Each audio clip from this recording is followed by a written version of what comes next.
Hello and a very warm welcome to a brand new edition of World Panorama on Rajya Sabha Television with me, Frank Pereira. Over the next half an hour, we'll bring you a roundup of all the significant events to have happened around the world this week. But first, a look at the headlines. At the climate change conference in Paris, a persisting divide between developing and developed countries amid efforts to finalize an agreement to limit greenhouse gases. Who will finance the shift to going green is the big debate. Russia steps up crackdown on Turkey's interests in retaliation for downing of its fighter plane over Syria. Economic sanctions in place. President Putin vows Russia will not forgive what he calls an act of betrayal. Turkey's NATO allies reaffirm support. European Union agrees to pay Turkey €3 billion to rehabilitate Syrian migrants and stop their flow into Europe. Stronger measures to be taken to send home non-Syrian asylum seekers. U.S. Federal Bureau of Investigation investigating a shooting rampage in South Carolina as an act of Islamist terror. A husband-wife duo said to be linked to the Islamic State opened fire on a crowd, killing 14. And South African Blade Runner convicted for the 2013 murder of his girlfriend Riva Steenkamp. Athlete faces a minimum of 15 years in jail. Court amends the culpable homicide charge on appeal. Let's begin with our top story this week. The eagerly watched climate change conference in Paris. Deep divisions persist between developed and developing nations on framing of a climate agreement extending to who should share the larger blame for greenhouse gas emissions and therefore do more towards mitigating it. Even as some groups insist talks are on track, a draft agreement reached so far only threatens to widen the rift. Here's more.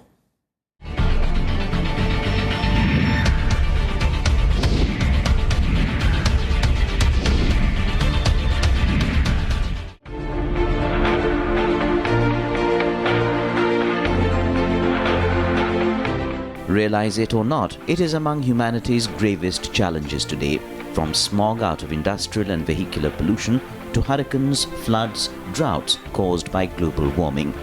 The damage to economies, to habitats is huge. That's the agenda at the 21st yearly session of the Conference of the Parties to the 1992 United Nations Framework Convention on Climate Change underway in Paris. Heads of nearly 150 countries are meeting with the objective of achieving a legally binding and universal agreement on climate from all nations of the world. La COP21 a donc démarré avant-hier. The objectives for COP21 must be the conference of the decisions and solutions. In talking about this exhibition is a good example to show what we can do. Not only the French business, by the way, because here we have foreign stands and they're very welcome. A string of arguments and contentions between developed and developing nations on responsibility for carbon emissions and greenhouse gases, extending to financing of measures and definite goals, is at the core of divisions. The role of the top three emitters, the US, China and India, are said to hold the key. At the top of the sticking points is a new pragmatic definition over who is developed and who isn't. Rich nations want a category of newly developed nations. Then financial contributions for a green climate fund after 2020. Rich nations want India and China to pitch in. New Delhi and Beijing oppose the idea. The next big dispute is how to ensure that countries deliver on their commitments. The US seeks that only certain aspects be binding. Europe, Russia and developing nations want that all the elements of the agreement be binding. And fourth, the goals. Rich nations want the Paris deal to allow temperatures to rise up to 2 degrees Celsius compared to pre-industrial times. Less developed countries want that restricted to 1.5 degrees. The draft agreement released this week only threatens to deepen divides, asking India and China to become donors instead of recipients. The G77 plus China grouping has stoutly rejected proposals, as the challenge of attaining a balance pushes into the last week. Perhaps it's important to understand that there is no one single factor that can be advanced without the others. This is very, very much of a balancing act. It's a political balance. It is an operational balance. It is all part of a coherent and integrated effort to change the course of the economy. So it is very understandable that there is no one single issue that is currently on the table that we can say will be finalized or will be cleared by tomorrow when the ADB closes, but rather that all elements are progressing, but all will have to be finalized next week. The first week of the Paris Climate Change Summit has also been about a slew of bilateral meetings, an effort to ease out differences on climate change besides other issues. There's little denying that climate change and global warming down the years has taken a back seat to development needs. Here's a reflection of an understanding of the need to balance the two. Bureau Report, Rajya Sabha Television. Well, joining me for a chat this week is Professor C.K. Varshney, former Dean, School of Environmental Sciences, JNU. Welcome, Professor. Professor, there are certain sections who have come out and said that, the talks are on track, but very clearly there is a rift, there is a deep divide. Now, can these divisions be overcome? As we have rightly said that we are meeting this time after 20 earlier meetings, and we have not been able to resolve our differences. It has been said that there is a political balancing, there is economic balancing, but in all these talks, the global balancing and the ecological balancing is forget about. And the important point is that the global warming is a phenomena which we are witnessing even today. And those who are responsible for this must really take the responsibility, because there are historical reasons for the situation in which we are today. And therefore, to consider that contemporary nations and contemporary actions are equally responsible is perhaps far from justice. And this is the contention which is really worrying about. And there is a tussle going on where each one is pushing blame on another. And now new issues have developed, that a new classification as to who is developed and who is not developed is being tossed around. It is only to confuse and to really pressurize, so that if we agree to the older definition, then you must give us concession on the other side. And I think the idea is that the developed countries are trying to really figure out some kind of the other strategy so that the blame could be equally shared at this point of time, and they are totally absolved of their past misdeeds, which has resulted into the kind of problem which has precipitated at different places in the geography. And recent one is the kind of floods and the kind of deluge that we have seen in Chennai and the southern peninsula of our country. Indeed. Indeed. So I think these are the problems which we are facing. And I can tell you that these problems are going to grow further. And it all involves economical damage, for which somebody must provide for the adaptation as well as for meeting these needs. And if you are aggressed upon, you see 2 degrees centigrade has been agreed upon, which is the ultimate limit beyond which things will go absolutely out of hand. But even within 2 degrees, things are going to change, as we are already seeing. It is not yet 2 degrees, it is only 1 degree since the Industrial Revolution, but even then it is enough to really dislocate lives and societies in many parts of the country. Several world leaders have made assurances this time around as well. These assurances have been made in the past. We've seen them being made again. Do you see them keeping these promises and assurances? To me, it seems that they have become addicted to this, that assure and finally don't agree and postpone the decision as much you can. From 1992, the decision is being postponed, because to begin with, it was only a framework convention, then finally protocol came, and then nobody really stick to their commitments, and therefore the protocol is also has not been fully, the results have not been fully realized. And now we are finally looking for a new agreement where we want to divorce the Kyoto spirit and the Kyoto classification, and we want to generate a new classification. So I think every time new points are thrown, which really widens the gap and which really brings. It's a matter that we must have a kind of atmosphere in which the trust is built up and the trust deficit is reduced, and only then we can expect a treaty to come.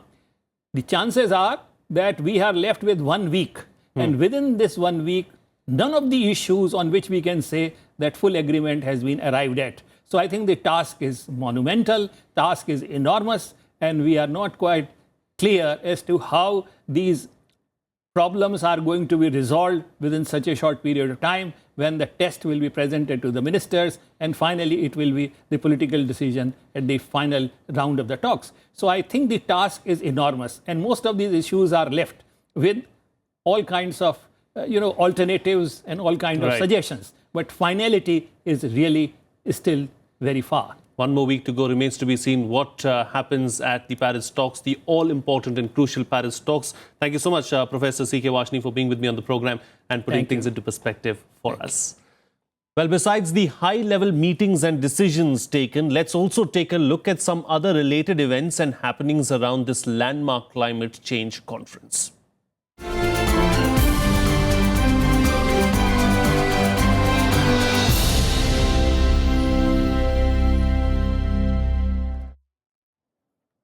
French President François Hollande and India's Prime Minister Narendra Modi launched an international solar alliance aimed at eventually bringing clean and affordable solar energy within the reach of all. India said there were well over 100 solar-rich countries in the tropics that could be members of the International Solar Alliance to develop clean and affordable solar energy. India has a pavilion on climate change at the conference to highlight its efforts on environmental protection. Bill Gates and some of the world's other richest entrepreneurs joined with governments from both rich and emerging countries to pledge billions of dollars of investment in clean energy technologies. Gates launched the Breakthrough Energy Coalition, a group of 28 private investors who hail from Silicon Valley to South Africa that will invest in patient, flexible risk capital to bring riskier new technologies to market. Other members include Facebook CEO Mark Zuckerberg, Alibaba chairman Jack Ma, Amazon CEO Jeff Bezos, and retired chairman of Tata Sons Ratan Tata. Europe's biggest photovoltaic solar power plant opened near Bordeaux in France. The new 300-megawatt ground-mounted installation plant is a €360 million project capable of supplying the annual electricity supply of a city the size of Bordeaux. Power from the development, which uses nearly 1 million solar cells, will be sold at €105 per megawatt hour over the next 20 years. New Zealand, Belgium, the UN's International Maritime Organization IMO and International Civil Aviation Organization ICAO have been among recipients of Fossil of the Day awards at the Climate Change Conference in Paris. The satirical award, instituted at climate talks in 1999, is given daily to a member nation or organization making little difference to efforts against climate change despite heavy announcements. Past awards have frequently gone to Canada, Japan, Australia and the United States. A slew of green initiatives are on display in Paris, the venue of the Climate Change Conference 2015. A 33.6-meter blue whale, the largest whale discovered by man, is being built on the bank of the River Seine in a project aimed to highlight the need to conserve the ocean's biodiversity. A self-sorting rubbish bin is to be launched in Paris next year. Various other eco-initiatives were displayed outside Paris's historic City Hall, where passers-by could see various examples of eco-water systems for homes and solar panels. Well, it's time for a short break now, but still to come. UK begins first round of airstrikes against Islamic State targets in Syria after clearance from the British Parliament. That and lots more still to come. Stay tuned. We'll be right back.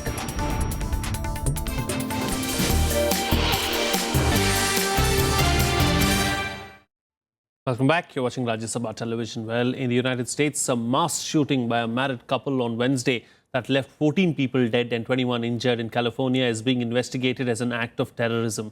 The duo of Pakistani origin sprayed bullets at a group of co-workers who had gathered at a social service center for the disabled in San Bernardino in South California. Nearly all the dead and wounded were county employees. The FBI that has taken over the case said that the attack was carefully planned with indications that the couple had been radicalized. Bomb equipment, weapons and thousands of rounds of ammunition were found in the couple's home, suggesting the damage inflicted could have been much worse. This was the worst shooting incident in the US since 2012.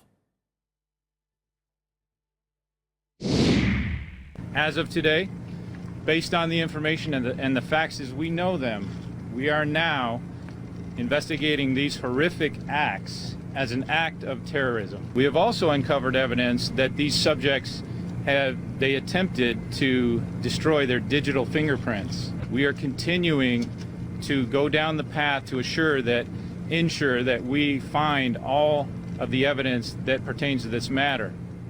Well, it's more than a week now since Turkey shot down a Russian bomber over Syria, and tensions between the two since have only intensified further. As Turkey's fellow NATO members justify its actions, Russia slapped retaliatory economic sanctions, questioning Turkey's stand against the Islamic State. All this amounts to a slowdown in efforts to forge a common front against Islamic State terror. Here's more.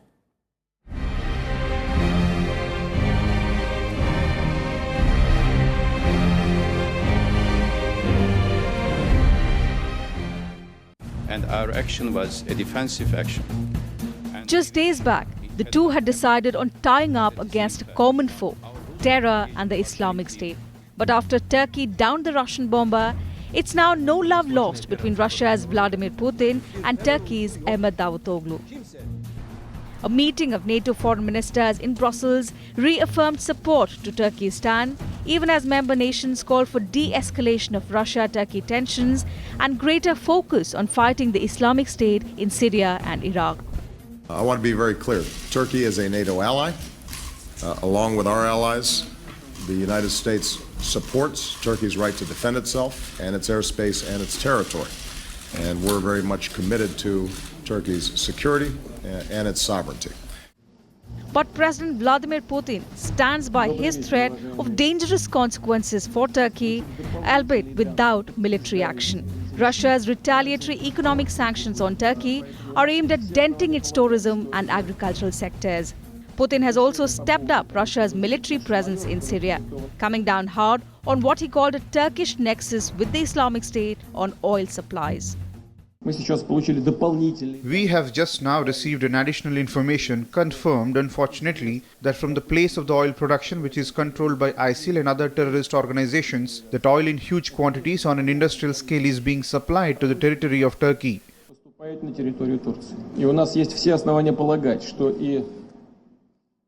We have every reason to believe that the decision on whether to shoot down our plane was dictated by the desire to ensure the safety of these oil supply routes to Turkish territory. Russia has also boosted its military presence in Syria, deploying top-range S-400 missiles and new naval forces in support of Assad. It has deployed Sukhoi 34 fighter bombers with air-to-air missiles for self-defense. They can hit target up to 60 kilometers away. On its part, Turkey refuses to apologize, insisting that shooting down the Russian plane was only national duty. If Russian side wants to talk and wants to prevent any future unintentional event like this, we are ready to talk anything.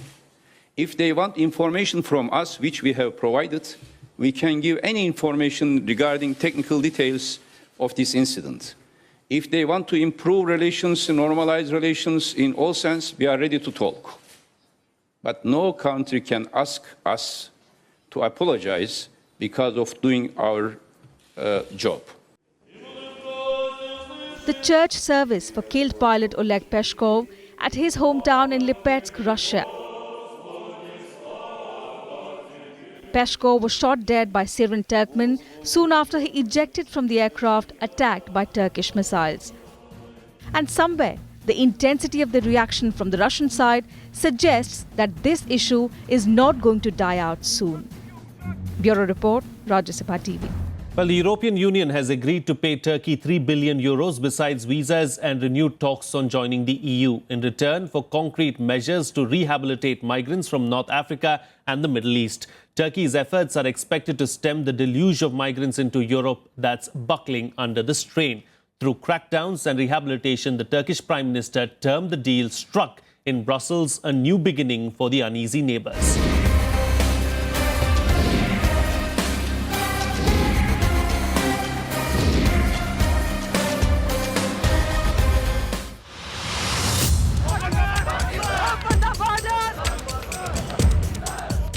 Moroccans, Algerians, Pakistanis at the border between Greece and Macedonia. demanding to be allowed to continue their journeys to northern and western Europe.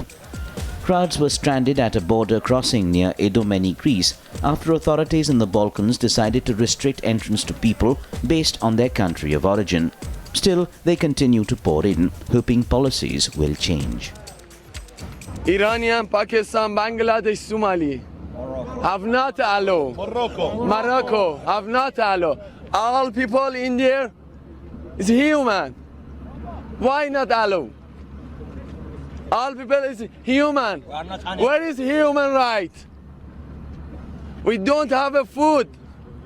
We don't have a medicine. There is no hope here, actually. And there is no food, there is no place to stay. It's always cold, even, and I don't know anything, but it's not gonna be good. It don't seem good. Everything is gonna be bad. As Europe struggles to limit the strain from taking in hundreds of thousands of refugees, European Union leaders met the Turkish premier in Brussels to finalize an agreement hammered out by diplomats over the past month. Aware of a sense of desperation in Europe for a solution to the crisis, Turkey has driven a hard bargain. At the center of the deal is 3 billion euros in EU aid for the 2.2 million Syrians now in Turkey. For now, it is to be paid in parts over 2 years. Turkey wants an annual payment. Second, there's an agreement on a re-energized negotiating process on Turkish membership of the EU. Many Turks could also benefit from visa-free travel to Europe's Schengen zone within a year. In return, the EU wants Turkish help, including through naval patrols and border checks, in handling the flow of migrants to the EU. European Union officials stress that the deal is about making life easier for both sides. Eine Summe von 3 Milliarden Euro zur Verfügung zu stellen. We are prepared to make available a sum of 3 billion euros. These 3 billions are not being given with no strings attached. They are earmarked for us in a way to be determined jointly with the Turkish authorities. In einem gemeinsamen Verfahren mit der Türkei. Approximately 1.5 million people have illegally entered the EU in 2015. Most have come through Turkey. Some seek shelter from war and persecution. Others seek a better life, and a few seek to destroy our values. The monetary payout to Turkey is also intended to raise the living standards of the migrants and so persuade more of them to stay put in Turkey rather than attempt perilous crossings to the EU via the Greek islands. On migrants who are not in need of international protection, the EU and Turkey are to step up cooperation, looking to stop migration from homelands. Migrants not in need of international protection are to be returned to the countries of their origin. We have re-energized our accession process. We have agreed to have an integrated strategy against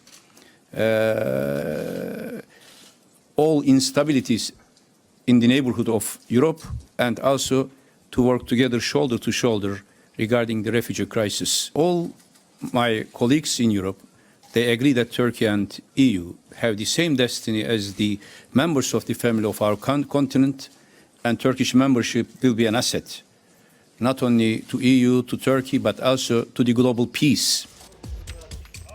Over the last year, measures the EU has taken have done little to control migrant movements. While winter weather may lower the numbers for a few months, it is also worsening the plight of tens of thousands stuck by closing borders in the Balkans. Deals and signatures is one thing. Actually reaching out to human conditions and taking action against women and children in misery may prove to be quite another. Bureau Report, Rajya Sabha Television.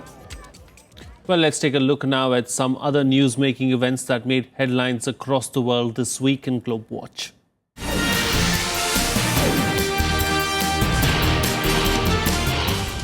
British Typhoon and Tornado fighter jets began bombing operations against Islamic State strongholds in Syria, becoming the latest member to join US-led Operation Inherent Resolve. So far, Britain has carried out bombings against the IS only in Iraq but not in Syria. UK's House of Commons voted on Wednesday to authorize the strikes in Syria.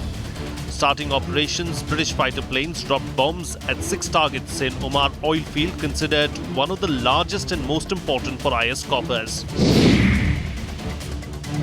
Reports suggest that Cameron's army, backed by a regional task force, killed at least 100 members of the militant Islamist group Boko Haram and freed 900 people it had held hostage. Cameron's Minister for Information said troops conducted a sweep operation between the 26th and 28th of November along Cameron's border with its western neighbour, Nigeria. Alhaji Ghana, who masterminded several Boko Haram attacks in the area, was among the dead. Large amounts of weapons and ammunition as well as propaganda material such as the Hadith flags were seized. Chinese President Xi Jinping announced a $60 billion package for Africa, designed to benefit the continent in 10 major areas including industry, agriculture and infrastructure. At the Forum on China-Africa Cooperation held in Johannesburg, South Africa, China unveiled contours of China's security partnership with Africa focused on counter-terrorism, peacekeeping and funding to train troops within the framework of the African Union. More than 50 African countries are participating in the meet. In recent years, resource-rich Africa has become yet another battleground for influence between Washington and Beijing, with New Delhi also following suit.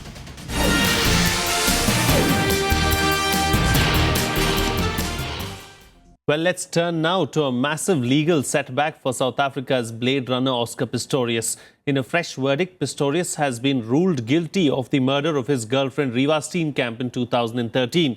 He could now be sent back to prison for at least 15 years. The South African Supreme Court upgraded the 29-year-old Paralympian's sentence on appeal to murder from culpable homicide, for which he was sentenced to 5 years in jail.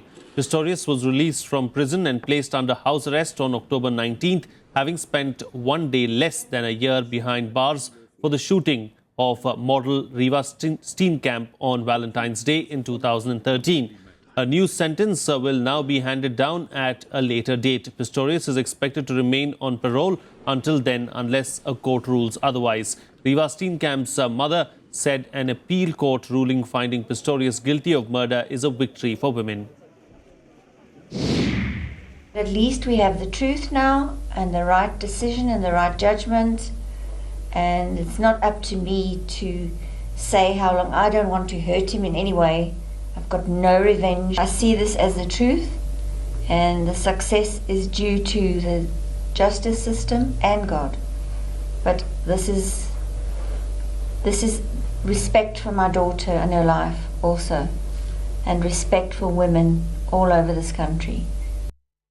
And finally, Paris's Eiffel Tower has been transformed into a virtual forest in the theme of the climate change conference, all lit up with messages of hope using some of the latest 3D mapping techniques to send out a message.